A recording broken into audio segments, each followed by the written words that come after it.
நண்பர்களுக்கு வணக்கம். நான் எட்டியப்ப சோழன். எட்டி டாக்ஸுக்கு உங்களை அன்புடன் வரவேற்கின்றேன். மறக்காம நம்ம சேனலை இது வரைக்கும் சப்ஸ்கிரைப் பண்ணாத நண்பர்கள் சப்ஸ்கிரைப் பண்ணிக்கங்க, கொஞ்சம் சப்போர்ட் பண்ணுங்க. நீங்க என்ன செய்தியை பார்க்க போறோன்னு கேட்டீங்கன்னா, லே லடாக்கில் ஜென்சி போராட்டமா, நேபாளத்தை அடுத்து இந்தியாவிலும் வெடித்ததா கலவரங்கள். ஏன்னா இன்னைக்கு ஊடகம் முழுவதும் அப்படிதான் பேசிட்டு இருக்கிறாங்க. நேற்று லே லடாக்கில் பொறுத்த வரைக்கும் காவல்துறையினுடைய வாகனங்கள் அடித்து நொறுக்கப்பட்டது, பாஜக அலுவலகமானது கொளுத்தப்பட்டது, பொது சொத்துக்கள் சேதாரமாச்சு, 4 பேர் உயிரிழந்திருக்கின்றார்கள், 100க்கும் மேற்பட்டவர்கள் காயமடைந்திருக்கின்றார்கள். லே லடாக் முழுவதுமே ஊரடங்கு உத்தரவு போடப்பட்டிருக்கிறது. துணை ராணுவ படையானது குவிக்கப்பட்டிருக்கிறது. இளைஞர்கள் நேத்தும் போராட்டம் பண்ணி இன்னைக்கும் போராட்டம் செஞ்சுக்கிட்டு இருக்கிறாங்க. எதற்காக இந்த போராட்டம்? அரசியல் கட்சிகளுடைய தூண்டுதலா, இல்ல ஏதாவது அமைப்பு தூண்டுதல் செஞ்சு விட்டுடுச்சா, இல்ல ஜென்சிக்கள் என்று சொல்லப்படுகின்ற இளைஞர்களே மாநில உரிமைக்காக போராடுகின்றார்களா, வெளிநாட்டு சதியா, இல்ல உள்நாட்டு சதியா? ஏன் திடீர்னு பாத்தீங்கன்னா லே லடாக்கில் இவ்வளவு பெரிய கலவரம்? எதுவா இருந்தாலும் இந்தியாவில் ஜனநாயக முறைப்படி போராடக்கூடிய மக்கள் வன்முறையை கையில் எடுத்தது யாரு? எதற்காக வன்முறை வெடித்தது? இதனுடைய பின்புலம் என்ன? பரஸ்பரம் பாஜக காங்கிரஸ் இரு தரப்பும் குற்றச்சாட்டு வைக்கிறாங்களே, எது உண்மை? அதை தான் நம்ம பார்க்க வேண்டியதாக இருக்குது. ஏன்னா பாஜக பொறுத்த வரைக்கும் லேவனுடைய கவுன்சிலராக இருந்த காங்கிரஸ் கட்சியினுடைய உறுப்பினர் தான் பார்த்தீங்கன்னா இதை வன்முறையாக மாற்றிட்டாரு. மாநில உரிமை என்று சொல்லிட்டு சோனம் வாங்சுக் என்ற சமூக ஆர்வலர், இயற்கை ஆர்வலர், மத சமூக அரசியல் பிரிவு தலைவராக இருக்கிறவர் செப்டம்பர் மாதம் 10ஆம் தேதி காலவரையற்ற உண்ணாவிரதத்துக்கு அழைப்பு விடுக்கின்றார். அவரும் உண்ணாவிரதம் இருக்கிறாரு. அவருடன் சேர்ந்து 15 பேரும் உண்ணாவிரதம் இருக்கின்றார்கள். தொடர்ச்சியாக உண்ணாவிரதம் இருப்பதன் காரணமாக உடல்நல கோளாறு ஏற்படுகிறது. அவங்களை பார்த்தீங்கன்னா 2 நாளைக்கு முன்பாக மருத்துவமனையில் சேர்க்கிறாங்க. இப்படி மாநில உரிமைக்காக போராடக்கூடியவங்களுடைய உடல்நிலை கெட்டு போச்சு என்று சொன்ன பிறகு அவரை பார்ப்பதற்காக அவருக்கு ஆதரவாக பார்த்தீங்கன்னா ஏபிஎல் என்ற அமைப்பும் கேடிஏ என்ற அமைப்பும் காலவரையற்ற உண்ணாவிரத போராட்டம் எல்லாம் கடந்து முழு அடைப்பு போராட்டத்துக்கு இந்த 2 அமைப்பும் அழைப்பு எடுக்கின்றார்கள். அதில் தான் இளைஞர்கள் கலந்து கொள்ளுகின்றார்கள். எதற்காக இந்த போராட்டம் என்று பார்க்கின்ற போது, லே லடாக்குக்கு மாநில அந்தஸ்து கொடுக்கணுமா, அதோட வடகிழக்கு மாநிலங்களுக்கு இருக்கக்கூடிய சிறப்பு அந்தஸ்து மாதிரி அட்டவணை 6ல் சேர்க்க வேண்டுமா? லே லடாக்கில் இருக்கிறவங்க 90% பேர் பழங்குடியினராம். இளைஞர்களுக்கு தந்த வாக்குறுதியை பிஜேபி அரசாங்கமானது நிறைவேற்றவே இல்லையாம். ஏன்னா 2019 காஷ்மீரை 2ஆ பிரிச்சாங்களாம். லே லடாக் பார்த்தீங்கன்னா யூனியன் பிரதேசமாக அறிவிச்சாங்களாம். விரைவில் சட்டமன்றம் உள்ள ஒரு மாநிலமாக இது மாற்றப்படும் அப்படின்னு சொன்னாங்களாம். ஆனால் 2019 கடந்து இன்னைக்கு வரைக்கும் கிட்டத்தட்ட 6 ஆண்டு காலமாக துணை கவர்னர் தான் பார்த்தீங்கன்னா ஆட்சி செய்து கொண்டிருக்கின்றாராம். அதனால மாநில அந்தஸ்து கோரிதான் இந்த போராட்டமாம். அதோட பாஜக தந்த வாக்குறுதி எதுவுமே நிறைவேற்றவில்லையாம். தொடர்ச்சியாக லே லடாக்கில் இருக்கக்கூடிய இளைஞர்களுடைய வேலை வாய்ப்பானது ஏதோ ஒரு காரணம் சொல்லி தொடர்ச்சியாக பிடுங்கி கொண்டே இருக்கின்றார்களாம். அதனால தான் இந்த போராட்டம் வெடித்தது அப்படின்னு லே லடாக்கினுடைய கவுன்சிலராக இருக்கிறாரு காங்கிரஸ் கட்சி ஒருத்தர். அவரு இந்த மாதிரி போராட்டங்களுக்கு முன்னெடுத்துக்கிட்டு வராரு. பிறகு ஒன்று திரண்டன இளைஞர்கள் மத்தியில் வன்முறையை தூண்டி விடுறாராம் காங்கிரஸ் கட்சிக்காரர்.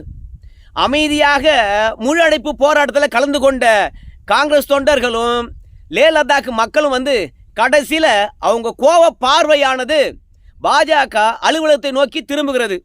இவங்க தானே மாநில அந்தஸ்து கொடுக்க மாட்டாங்க, அவங்க அலுவலகத்தையே முற்றுகையிட்டு போராட்டம் நடத்துவோம் அப்படின்னு சொல்லிட்டு முற்றுகையிட்டு போராட்டம் நடத்துகிறாங்க.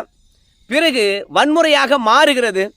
வன்முறையாக மாறினது என்ன ஆகும்? அதுக்கப்புறம் காவல்துறையினை பொறுத்த வரைக்கும் தள்ளு முள்ளில் கண்ணீர் புகை கொண்டு வீசுகிறாங்க, தண்ணீர் பீச்சு அடிக்கிறாங்க, பிறகு தடியடி நடத்துகிறாங்க. எதுக்கும் அடங்காதனால துப்பாக்கி சூடு நடத்துகிறாங்க. பிறகு ஜென்சிக்கள் என்று சொல்லப்படுகின்ற இளைஞர்களை பொறுத்த வரைக்கும் பாஜக அலுவலகங்களுக்கு தீ வைக்கிறாங்க. கூடவே பார்த்தீங்கன்னா காவல்துறை வாகனங்களுக்கும் தீ வைக்கிறாங்க. இத்தனைக்கும் காரணம் வன்முறையை தூண்டி விட்டது காங்கிரஸ் கட்சியினுடைய கவுன்சிலர் தான் அப்படின்னு பாஜகவினர் குற்றச்சாட்டு வைக்கிறாங்க. ஏன்னா போராட்டம் என்றாலோ உரிமையை கேட்பதா இருந்தாலும் சரி ஆளுநர் மாளிகைக்கு தானே போயிருக்கணும், அரசு அலுவலகம் முன்பாக தானே போராடி இருக்கணும். ஆனா காங்கிரஸ் மாதிரியான சக பாஜக அலுவலகத்துக்கு முன்பாக எதற்காக போராட்டம்? பாஜக என்ன அங்க என்ன ஆட்சி ஆண்டுகிட்டா இருக்குது? ஆளுநர் தானே ஆட்சி ஆளுகின்றார். அதனால ஜனநாயக முறைப்படி உண்ணாவது இருக்கிறோம், ஜனநாயக முறைப்படி கடையடைப்பு போராட்டம் நடத்துறோம் அப்படின்னு சொல்லிவிட்டு திடீர்னு வன்முறையை தூண்டி விட்டது காங்கிரஸ் கட்சி தான் அப்படின்னு பாஜக குற்றச்சாட்டு வைக்கிறாங்க. ஆனால் மத்திய அரசாங்கம் என்ன சொல்றாங்க கேட்டீங்கன்னா, இந்த சமூக ஆர்வலர், இயற்கை ஆர்வலர் மற்றும் மத சமூக அரசியல் பிரிவு தலைவராக இருக்கக்கூடிய சோனம் வாங்சுக் இருக்கார் இல்லையா, அவர் தான் காலவரையற்ற உண்ணாவிரதம் இருந்தார் இல்லையா, அவர் மீது தான் குற்றச்சாட்டு வைக்கிறாங்க. ஏன்னா அவருடைய சமூக வலைத்தளங்களில் இந்த பங்களாதேஷில் நடந்தது, நேபாளத்தில் நடந்தது, அப்புறம் பார்த்தீங்கன்னா இலங்கையில் நடந்தது, இப்படி பல நாடுகளிலும் நடந்த ஜென்சி போராட்டங்கள் தொடர்பான வீடியோக்களை சமூக வலைத்தளத்தை பதிவிட்டு அதுக்கு ஆதரவான கருத்துக்களை பதிவிட்டு இருப்பாராம். அது மட்டும் இல்லை, இவர் உண்ணாவிரதம் போராட்டமோ இல்லை உண்ணாவிரதம் தொடங்காததுக்கு முன்பாகவோ பார்த்தீங்கன்னா இந்த ஜென்சி போராட்டங்களை முன்னிறுத்தியே பேசுவாராம். அப்படி இல்லைன்னா அரபு புரட்சிகள் இருக்குல்ல, அந்த அரபு புரட்சிகளை பற்றியே பார்த்தீங்கன்னா இந்த சோனம் வாங்சுக் அவர்கள் பார்த்தீங்கன்னா கலவரம் பற்றியே பேசுவாராம். இளைஞர்கள் மத்தியில் வன்முறைத்தனமாகவே பேசுவாராம். அமைதியாக இருந்த லே லடாக் பார்த்தீங்கன்னா கலவரமானதுக்கு சோனம் வாங்சுக்கு தான் காரணம் அப்படின்னு மத்திய அரசாங்கமானது குற்றச்சாட்டு வைக்குது. உரிமையை பெறதுக்கு எத்தனையோ வழி இருக்கின்ற போது வன்முறை எதற்காக கையில் எடுத்தீங்க அப்படின்னு மத்திய அரசாங்கத்துடைய குற்றச்சாட்டு. அது மட்டும் இல்லை, உங்கள் கோரிக்கைக்கு மத்திய அரசாங்கம் செவி சாய்க்கவே இல்லையா? செவி சாய்த்து இருக்கிறது. ஏன்னா அக்டோபர் 6ஆம் தேதி மத்திய அரசாங்கமானது போராட்ட குழுவோ, யார் போராட்ட குழு என்று பார்க்கின்ற போது ஏபிஎல் மற்றும் கேடிஏ என்ற 2 அமைப்பிடத்திலும் இந்த சோனம் வாங்சுக் இடத்திலும் அக்டோபர் 6ஆம் தேதி பேச்சுவார்த்தை நடத்துகிறோம் மத்திய அரசாங்கம் நேரடியாக. அது வரைக்கும் அதிகாரிகள் வருவாங்க, அதிகாரிகிட்ட உங்கள் குறைய சொல்லுங்க, எல்லாவற்றையும் நிவர்த்தி பண்ணலாம் அப்படின்னு சுமூகமாக பிரச்சனையா முடிப்பதற்காக மத்திய அரசாங்கம் களத்தில் இறங்குகின்ற பொழுது, உங்கள் பிரச்சனையை காது கொடுத்து கேட்கின்ற பொழுது இந்த சோனம் வாங்சுக் அவர்கள் தான் உண்ணாவிரதம் இருக்கிறேன், சுண்டக்காய் இருக்கிறேன் அப்படின்னு சொல்லிவிட்டு வன்முறைத்தனமாக பேசி லே லடாக்கில் வன்முறையை உருவாக்கி விட்டாரு அப்படின்னு மத்திய அரசாங்கமானது குற்றச்சாட்டு வைக்குது. இப்போ அந்த சோனம் வாங்சுக் அவர்களை பொறுத்த வரைக்கும் வன்முறை என்பது நம்முடைய பாதை கிடையாது. லே லடாக்கானது வன்முறையே பார்த்தது கிடையாது. ஆனால் இளைஞர்களை பொறுத்த வரைக்கும் வன்முறையை கையில் எடுத்துட்டீங்க. அதனால் வன்முறையை நீங்கள் கைவிடணும். நானும் உண்ணாவிரதத்தை கைவிட்டுட்டேன். ஏன்னா நம்முடைய நோக்கமும் நம்முடைய செயல்பாடுகளும் திசை மாறி போகுது அப்படின்னு நல்ல புள்ள மாதிரி திடீர்னு இந்த சோனம் வாங்சுக் என்ற சமூக ஆர்வலரும் அப்புறம் சாதி மத சமூக அரசியல் பிரிவு தலைவராக இருக்கிறார் இல்லையா, எத்தனை பதவியை ஒருங்கே வச்சுக்கிறார் பாருங்க.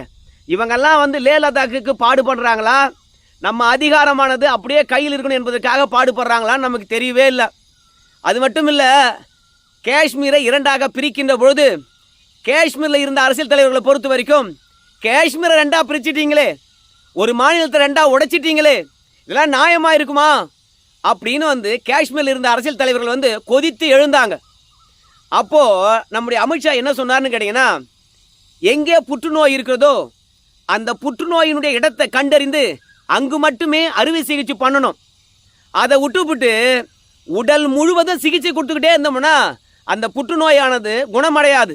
அதனால் எங்கே தீவிரவாதம் இருக்குதோ அதை தனிமைப்படுத்த வேண்டும். தீவிரவாதம் இல்லாத பகுதியை பார்த்தீங்கன்னா நம்ம அடுத்த கட்ட வளர்ச்சிக்கு கொண்டு செல்ல வேண்டும். அதனால் தீவிரவாதத்தால் இந்த லே லடாக்கும் பாதிப்படைகிறது. அதனால் காஷ்மீர் 2ஆக பிரிப்பதன் மூலமாக லே லடாக்கானது வளர்ச்சியை நோக்கி போகும் அப்படின்னு அமைச்சர் பார்லிமெண்ட்டில் அறிவித்தார். உடனடியாக லே லடாக் மக்களை பொறுத்த வரைக்கும் ஆமாம் காஷ்மீருடைய வன்முறையினால் வருகின்ற பணமெல்லாம் பார்த்தீங்கன்னா அங்கேயே செலவழிப்பதனால லே லடாக்குக்கு முழுமையாக கிடைப்பது கிடையாது. லே லடாக் மக்களை பொறுத்த வரைக்கும் அமைதியானவர்கள், புத்த மதத்தை சார்ந்தவர்கள், வன்முறைக்கு போகாதவர்கள். நீங்கள் மாநிலத்தை 2ஆக பிரித்தது சரிதான் அப்படின்னு சொல்லிட்டு அன்னைக்கு மாநிலத்தை 2ஆக பிரித்ததுக்கு வரவேற்று பட்டாசு வெடித்து கொண்டாடினவங்க அவங்க தான். ஆனால் மாநிலம் 2ஆக பிரிக்கப்பட்ட பிறகு மாநில அந்தஸ்து கொடுங்க என்று கேட்டவங்களும் அவங்க கிடையாது. ஒரு எம்பி பார்த்தீங்கன்னா லே லடாக்கில் தேர்ந்தெடுக்கப்படுவார்கள். அந்த எம்பியே அந்த மாநிலத்தை ஆள்வது போன்ற ஒரு அதிகார அமைப்பை உருவாக்கி வச்சுருந்தாங்க. லே லடாக்கை பிரிச்சிலிருந்து இன்னைக்கு வரைக்கும் அங்கே பாஜக எம்பி மட்டும்தான் தேர்ந்தெடுக்கப்படுகின்றார். அந்த மக்களுக்கானவற்றை எல்லாம் செஞ்சுக்கிட்டு தான் இருக்கிறாங்க. துணைநிலை ஆளுநரை போட்டு லே லடாக்கை வந்து பார்த்தீங்கன்னா வளர்ச்சி பாதையை தான் கொண்டு செல்கின்றார்கள். பாதை இல்லாத இடங்கள்லாம் பாதை வந்திருக்குது, பள்ளிகள் இல்லாத இடங்கள்லாம் பள்ளிகள் வந்திருக்குது, தெருவிளக்கு இல்லாத இடங்கள்லாம் மின்சாரம் வந்திருக்கிறது. ஏன்னா இந்தியாவில் எந்த மூலையிலும் மின்சாரம் இல்லாமல் இருக்கக்கூடாதுன்னு சொல்லிவிட்டு மோடி அவர்கள் இந்தியா முழுவதும் மின்சாரத்தை கொண்டு போய் சேர்த்திருக்கின்றார். இப்படி மலைப்பாங்கான இடங்களுக்கு கூட நல்ல குடிநீரும் நல்ல சாலை வசதியும் மத்திய அரசாங்கத்தால் போடப்பட்டிருக்கிறது. ஸோ இந்த வளர்ச்சி காஷ்மீர் ஒன்றா இருக்கும்போது வந்ததா? இன்னைக்கு என்ன பண்ணுறாங்க? தொடர்ச்சியாக மத்திய அரசாங்கமே வந்து நேரடி கண்ட்ரோலில் வச்சுக்கின்னு ஆட்சி செஞ்சுக்கிட்டே இருக்குதே. அப்படின்னா நாமளாம் என்னத்துக்கே அப்படின்னு அரசியல் ஆசை வந்தவர்கள் திடீரென பிராந்திய உணர்வை தூண்டி மதத்தையும் அரசியலும் மிக்ஸ் பண்ணி திடீர்னு லே லடாக்கையும் வந்து பார்த்தீங்கன்னா வன்முறை களமாக மாற்றிட்டாங்க. அதனால தான் பாஜக அலுவலகம் எரிக்கப்பட்டது. எல்லாவற்றுக்கும் காரணம் காங்கிரஸ் கட்சிக்காரங்க தான் அப்படின்னு பாஜக சொல்லுது. காங்கிரஸும் அப்புறம் சமூக ஆர்வலர்களும் என்ன சொல்கிறாங்க அப்படின்னா, சொன்ன வாக்குறுதியை பாஜக நிறைவேற்றலை, இளைஞர்கள் வெகுண்டு எழுந்து விட்டார்கள், இளைஞர் சக்திக்கு முன்பாக மத்திய அரசாங்கம் எப்படி தாக்கு பிடிக்குது பார்க்கலாம், மாநில அந்தஸ்தை உடனே கொடுங்க, வேலைவாய்ப்பை கொடுங்க அப்படின்னு ஜென்சிக்கள் போராட்டம் நடத்துவதாக அங்கே இருக்கிறவங்க சொல்கிறாங்க. ஒரு பேட்டர்னை நீங்கள் பார்த்தா தெரியுங்க.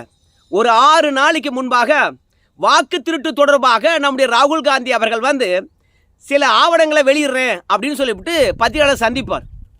அப்படி சொல்லுகின்ற பொழுது ராகுல் காந்தி என்ன சொல்லுவார்னு கேட்டிங்கன்னா, கணினி மூலமாக இருந்த இடத்துல இருந்தே காங்கிரஸுக்கு ஆதரவான வாக்குகளை நீக்கிடுறாங்க தேடி கண்டுபிடிச்சி. அந்த மாதிரி வாக்கு திருட்டின் மூலமாகத்தான் பாஜக வெற்றி பெறுகிறது, பாருங்க அதற்கான ஆதாரம் அப்படின்னு பேசினார். இதை பேசி முடித்து விட்டு இந்த வாக்கு திருட்டின் மூலமாக அதிகாரத்துக்கு வந்தவர்களை ஜென்சிக்கள் விரட்டி அடிப்பார்கள் என்று சொல்லிட்டு நம்ம ராகுல் காந்தி அவர்கள் ஜென்சி என்ற வார்த்தையை தன்னுடைய சமூக வலைதளத்தில் பயன்படுத்துகின்றார். இப்போ 6 நாள் கழிச்சு திடீரென லே லடாக்ல வந்து பார்த்தீங்கன்னா பிரச்சனை எழுகிறது. உண்ணாவிரத போராட்டத்தை முடித்து கொண்டார் சோனம் வாங்சுக். ஆனால் அவர் செப்டம்பர் 10ஆம் தேதியிலிருந்து மாநில அந்தஸ்து கேட்டு உண்ணாவிரத போராட்டம் இருந்து கொண்டு இருந்தாராம். அறவழியில் இருந்த போராட்டம் வன்முறையாக ஏன் மாறியது? அதற்கான பதிலை வாங்சுக் அவர்கள் தான் சொல்லி ஆகணும் அப்படின்னு சொல்லிட்டு மத்திய அரசாங்கமானது களத்தில் இறங்கி இருக்கிறது. ஒரு விஷயம் பாருங்க, பங்களாதேஷில் இது மாதிரியான ஒரு போராட்டம் வெடித்தது, அதே மாதிரி நேபாளத்தில் இந்த மாதிரி ஒரு போராட்டம் வெடித்தது, இலங்கையிலும் இந்த மாதிரியான போராட்டம் வெடித்தது, ஏன் தென் அமெரிக்கா நாடுகளிலும் இந்த மாதிரி போராட்டமானது வெடித்தது. ஆனால் அந்த போராட்டங்கள் எல்லாம் அங்கே இருக்கக்கூடிய அதிகார மையமானது ஆட்சி விட்டு இறங்கி ஓடணும், அது வரைக்கும் அடித்து நொறுக்குனாங்க, கொளுத்துனாங்க, அரசியல்வாதிகளை விரட்டி அடித்தாங்க. ஆனால் லே லடாக்கில் அந்த அளவுக்கு போகவே இல்லை. வன்முறையை அழகாக கட்டுக்குள் கொண்டு வந்து விட்டார் நம்முடைய உள்துறை அமைச்சர் அமித்ஷா அவர்கள். இன்றைக்கும் அங்கே போராட்டம் நடக்குது, ஆனால் வன்முறைகள் இல்லை. துணை இராணுவ படையானது குவிக்கப்பட்டிருக்கிறது. ஆனால் அமைதியாக போராட்டம் நடத்தின இளைஞர்களை வன்முறை பாதைக்கு அழைத்து சென்றது காங்கிரஸ் கட்சியா இல்லை அந்நிய சக்தியா? உளவுத்துறையானது ஆராய்ந்து கொண்டிருக்கிறது. அந்நிய சக்தியாக இருந்தாலும் சரி, காங்கிரஸாக இருந்தாலும் சரி, தண்டிக்கப்படுவது உறுதி. அமைதியாக இயற்கை எழில் சூழ்ந்த லடாக் மாநிலத்திலேயே வந்து வன்முறை வெடிக்கும், பொது சொத்துக்கள் சேதமடையும், உயிர் பலி வாங்க முடியும் அப்படின்ற ஒரு நிலையை உருவாக்குனாங்கன்னா, தமிழ்நாடு போன்ற பிரிவினையே எப்போதும் பேசக்கூடிய தமிழ்நாடு போன்ற அந்த இடங்கள்லாம் எப்படி? அதனால் லே லடாக்கை அமித்ஷா அவர்கள் முழுமையாக கண்ட்ரோல் எடுத்துக்கிட்டாரு. இப்போது அமைதி திரும்பி இருக்கிறது. நேற்று கொஞ்சம் அசந்தாங்க பொழுது மத்திய அரசாங்கம், அதற்குள்ளாக வன்முறை வெடித்து போய்விட்டது. சோனம் வாங்சுக் அவர்கள் தான் இந்த வன்முறைக்கான காரணம், பொறுப்பேற்று கொண்டே ஆக வேண்டும். பதவி ஆசையினால் மக்களை பிரித்தாண்டு விட்டீர்கள், இளைஞர்களை வன்முறைக்கு அழைத்து சென்று விட்டீர்கள் என்று மத்திய அரசாங்கம் வந்து குற்றச்சாட்டு வச்சிருக்கு. எல்லையோர மாநிலங்கள் எந்த அளவுக்கு பாதுகாப்பு இருக்கணும், வன்முறை இல்லாத ஒரு சூழ்நிலை இருக்கணும். ஏன்னா அண்டை நாட்டுக்காரன் வந்து பார்த்தீங்கன்னா இந்த வன்முறையை தனக்கு சாதகமாக பயன்படுத்தி கொள்வான். இந்த பொறுப்புணர்வுலாம் இல்லாமல் ஏதோ இளைஞர்களை தூண்டிவிட்டு ஜென்சிக்கள் வென்றெடுப்பார்கள் என்று காங்கிரஸ் கட்சிக்காரங்களும் லடாக்கில் இருக்கக்கூடிய அரசியல் அமைப்புகளும் புலங்காகிதம் அடைவதும் கொண்டாடுவதும் நாட்டுக்கும் மாநிலத்துக்கும் நல்லதில்லை, பார்த்துக்குங்க அப்படின்னு சொல்லி எச்சரிக்கை விடுத்திருக்கின்றார்கள். இப்போது கலவரமானது கட்டுக்குள் வந்திருக்குது. அமித்ஷா அதிரடி காட்டிட்டார். சரிங்க, இவ்வளவுதான் இன்னைக்கான தகவல். மேற்கொண்டு ஏதாவது தகவல் வந்தால் நாளைக்கு இந்த விஷயத்தை பற்றி பேசலாம். பல விஷயங்கள் சர்வதேச அரசியல் தொடர்பாக குறிச்சிக்கிட்டு வந்தேன் பேசலான்ட்டு. ஆனால் அவையெல்லாம் நம்ம நாளைக்கு சேர்த்து பேசலாம். அப்படிலாம் நேரம் இருந்தால் இன்னொரு வீடியோவில் சர்வதேச அரசியல் பற்றி முழுமையாக பேசலாம். இவ்வளோ நேரம் பார்த்த நண்பர்களுக்கு நன்றிங்க.